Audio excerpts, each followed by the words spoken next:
नमस्कार दोस्तों। तो जैसे कि आप जानते हैं दोस्तों कि वोट देना एक अधिकार है, नागरिक का अधिकार है, एक संवैधानिक अधिकार है। तो क्या आप ये जानते हैं दोस्तों कि वोट ना देना भी एक संवैधानिक अधिकार है, कॉन्स्टिट्यूशनल राइट है। जी हाँ दोस्तों, जैसा कि वोट देना हमारी ड्यूटी भी है, एक अच्छे नागरिक की ड्यूटी भी है नागरिक की तरह, उसी तरह वो हमारा अधिकार भी है वोट देना। उसी तरह वोट ना देना दोस्तों, ये भी एक अधिकार है जो हमें कॉन्स्टिट्यूशन के द्वारा प्रदान है। आर्टिकल 19 के तहत वोट ना देने का अधिकार के कारण ही नोटा ऑप्शन ईवीएम पे आया था।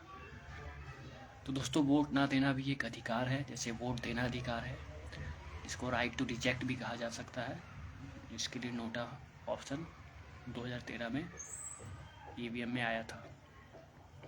तो जो रिप्रेजेंटेशन ऑफ पीपुल एक्ट है दोस्तों 1951 का, उसमें धारा 79D के तहत 79D के तहत anybody can different from voting, कोई भी चाहे तो वोट नहीं भी दे सकता है। तो ये आपका दोस्तों अधिनियम है 1951 का, जिसमें मत देना न मत देना ये आपका अधिकार है। इसके अलावा दोस्तों सुप्रीम कोर्ट ने भी 2013 में PUCL एक NGO है जयप्रकाश नारायण जी की, उसने माना है कि जो वोट ना देना और अपनी पसंद किसी उम्मीदवार को ना चुनना भी एक आपका अधिकार है।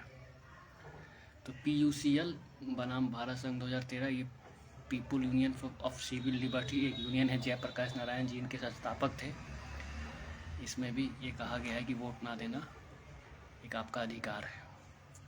इसके अलावा जो अभी झारखंड में जो इलेक्शन चल रहा है दोस्तों, नगर निकाय चुनाव जो चालू है अभी, वो जो है उसमें नोटा ऑप्शन नहीं है। तो नोटा ऑप्शन ना होने के कारण ये है दोस्तों कि जो झारखंड का जो चुनाव है वो झारखंड नगर पालिका अधिनियम 2011 के तहत होता है, और ये जो अधिनियम है ये राज्य सरकार बनाती है, और जो नगर पालिका का चुनाव है वो राज्य निर्वाचन आयोग कराता है।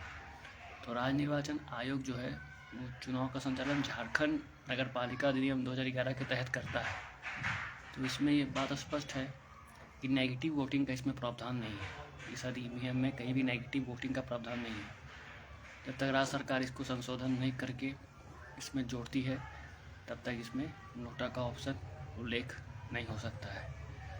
तो इसमें राज्य सरकार का कहना है कि जो ये चुनाव जो होता है नगर पालिका नगर निगम का, इसमें क्या है कि उम्मीदवारों की संख्या बहुत कम होती है और ये गैर दलीय आधार पर होते हैं, इसलिए नोटा की आवश्यकता लोकसभा जैसी उतनी अनिवार्य नहीं है या विधानसभा जैसी उतनी अनिवार्य नहीं है।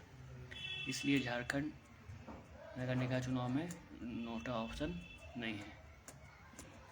तो ये था दोस्तों आपके अधिकार के बारे में एक सवाल कि आप जो बड़े स्तर पे जो लोकसभा राज्यसभा है विधानसभा है उसमें नोटा ऑप्शन क्यों होता है, क्योंकि राइट टू रिजेक्ट का प्रावधान है। People's of representation act 79D में भी ये बात कही गई है। पीपुल रिप्रेजेंटेशन एक्ट वो धारा है जिसके तहत लोकसभा और विधानसभा के इलेक्शन कंडक्ट होते हैं।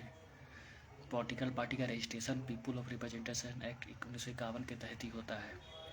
पूरा इलेक्शन का देखरेख पीपुल्स ऑफ रिप्रेजेंटेशन एक्ट 1951 के तहत ही होता है। उसी तरह जो नगर पालिका का पूरा इलेक्शन है झारखंड में, उसका देखरेख झारखंड नगर पालिका अधिनियम 2011 के तहत होता है। उसमें धारा 18 में मुख्य रूप से इसका उल्लेख है कि नेगेटिव वोटिंग का कोई भी प्रावधान नहीं है।